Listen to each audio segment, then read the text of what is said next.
శ్రీమన్మహాభారతము 825వ రోజు. ఓం అస్మద్గురుభ్యో నమః. నారాయణం నమస్కృత్య నరం చైవ నరోత్తమం దేవీం సరస్వతీం వ్యాసం తతో జయం ఉదీరయేత్. శ్రీమన్మహాభారతము 3వ పర్వము, వనపర్వము లేదా అరణ్య పర్వము. అందులో 41వ అధ్యాయము.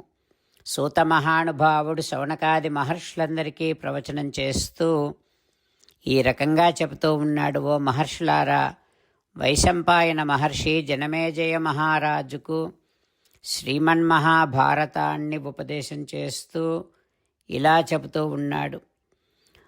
ఓ రాజా, దేవేంద్రుడు అర్జునుడిని చూడటం కోసమని ఇంద్రాణితో సహా తెల్లని ఛత్రాన్ని ధరించి తెల్లని మేఘాన్ని కప్పుకున్నటువంటి చంద్రునిలాగా శోభిల్లుతూ ఐరావతము మీద వచ్చి ఆ పర్వత శిఖరాన్ని చేరుకున్నాడు. అర్జునుడిని చూస్తూ ఉన్నాడు. ఇక ఆ తర్వాత యమధర్మరాజు అర్జునునితో ఈ రకంగా అంటూ ఉన్నాడు. అర్జున, ఇక్కడికి వచ్చినటువంటి లోకపాలురమైనటువంటి మమ్మల్ని చూడు. పశ్య అస్మాన్ లోకపాలాన్ సమాగతాన్ దృష్టింతే వితరామోద్య భవాన్ అర్హతి దర్శనం. ఇప్పుడు నీకు దివ్య దృష్టిని ఇస్తున్నా. మమ్మల్ని చూడడానికి నువ్వు అర్హుడవవుతావు. నువ్వు పూర్వకాలంలో నరుడు అనేటటువంటి గొప్ప మహర్షివి. బ్రహ్మ ఆజ్ఞ ప్రకారం మానవ జన్మను పొందావు. ఓ అనఘా అర్జున, వసువుల అంశతో పుట్టినటువంటి మహాపరాక్రమవంతుడు మిక్కిలి ధార్మికుడైన భీష్మ పితామహుడిని నువ్వు యుద్ధములో జయిస్తావు. భరద్వాజ కుమారుడైనటువంటి ద్రోణునిచే రక్షింపబడుతూ ఉన్నటువంటి భయంకరమైన క్షత్రియ సముదాయాన్నంతటిని కూడా నువ్వు యుద్ధములో జయిస్తావు. అర్జున, మనుష్య రూపంలో ఉన్నటువంటి మహాపరాక్రమవంతులైన దానవులను నువ్వు జయిస్తావు. ఓ ధనంజయ, సర్వలోకానికి శక్తిని ఇచ్చే సూర్యభగవానుని అంశతో జన్మించిన మహాపరాక్రమవంతుడైన కర్ణుడిని కూడా త్వయా వధ్యో ధనంజయ, కర్ణుడిని కూడా నువ్వు చంపుతావు. ఓ కుంతీనందన, శత్రు సంహారక అర్జున, దేవదానవ రాక్షసుల అంశలతో భూమిపైన చాలామంది జన్మించారు. త్వయా నిపాతిత యుద్ధే స్వకర్మ ఫలనిర్జితాం గతిం ప్రాప్స్యంతి కౌంతేయ యథాస్వమరికర్షణ. వారందరూ యుద్ధములో నీ చేతిలో మరణిస్తారు. వారి వారి కర్మ ఫలాన్ని బట్టి మళ్ళీ వారి వారి యథోచితమైనటువంటి గతిని పొందుతారు. ఓ ఫాల్గుణ అర్జున, ఈ లోకములో అక్షయ తవ కీర్తిశ్చ లోకే స్థాస్యతి ఫాల్గుణ. త్వయా సాక్షాత్ మహాదేవః తోషితో హి మహామృధే.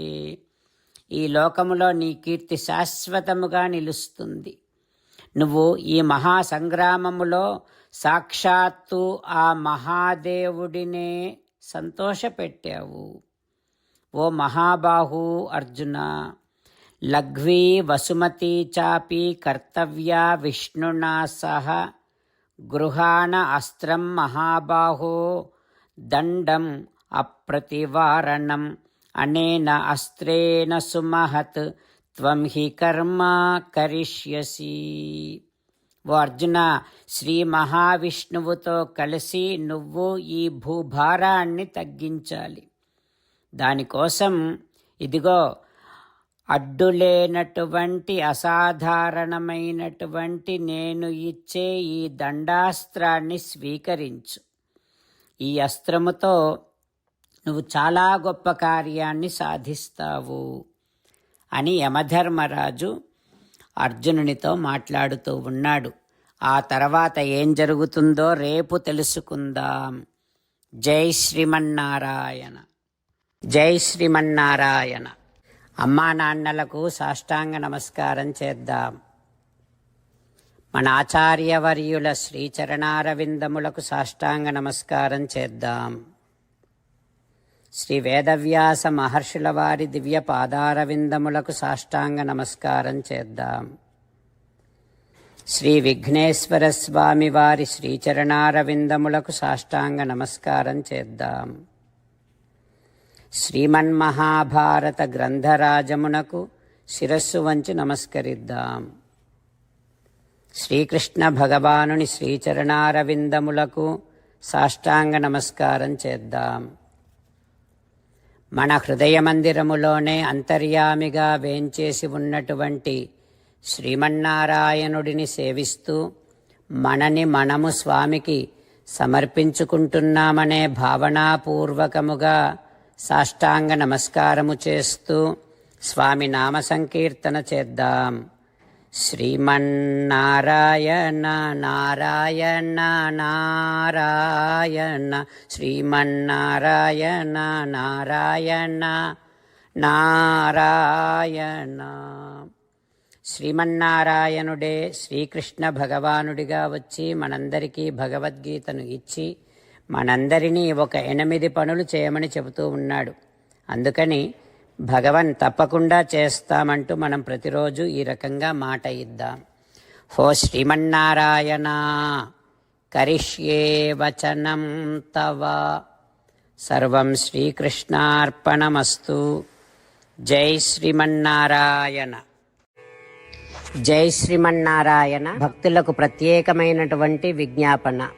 మీకు అన్ని విషయాలలో వెంటనే మంచి ఫలితాలు రావాలి అనంటే ప్రతిరోజు 1 నిమిషం వెచ్చించి నారాయణాస్త్రాన్ని చదవండి. ఇక మీకు తిరిగే ఉండదు. నారాయణాస్త్రాన్ని పొందడానికి మీరేం చేయాలంటే నారాయణాస్త్రం అనే వెబ్సైట్కి వెళ్ళి మీ పేరు మీ ఈమెయిల్ ఇస్తే మీ ఈమెయిల్కి నారాయణాస్త్రం PDF వస్తుంది.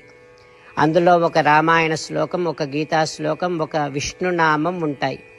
ఆ 3 కలిపి నారాయణాస్త్రం అంటాం. ప్రతి ఒక్కరికి వేరువేరు శ్లోకాలను ఇస్తున్నాం.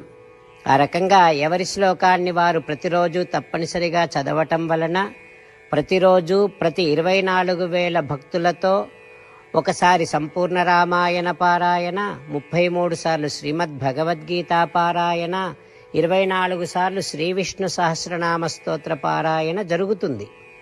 ప్రతి ఒక్కరికి అంతటి విశేష ఫలితము ప్రతిరోజు లభిస్తుంది. అందుకని మీరు మీ కుటుంబ సభ్యులు అందరూ ఒక్కొక్కరు ఒక్కొక్క నారాయణాస్త్రాన్ని వెంటనే పొందండి. జై శ్రీమన్నారాయణ. శ్రీమద్ భగవద్గీత సారాంశముగా 18వ అధ్యాయములో 65 నుంచి 69 శ్లోకముల ద్వారా శ్రీకృష్ణ భగవానుడు మనందరినీ ఒక 8 పనులు చేయమని చెబుతూ పరమాత్మ ఈ రకంగా అంటూ ఉన్నాడు. ఎవరెవరైతే నేను చెప్పిన ఈ 8 పనులు చేస్తారో వారందరూ నాకు చాలా ఇష్టమైన వారవుతారు.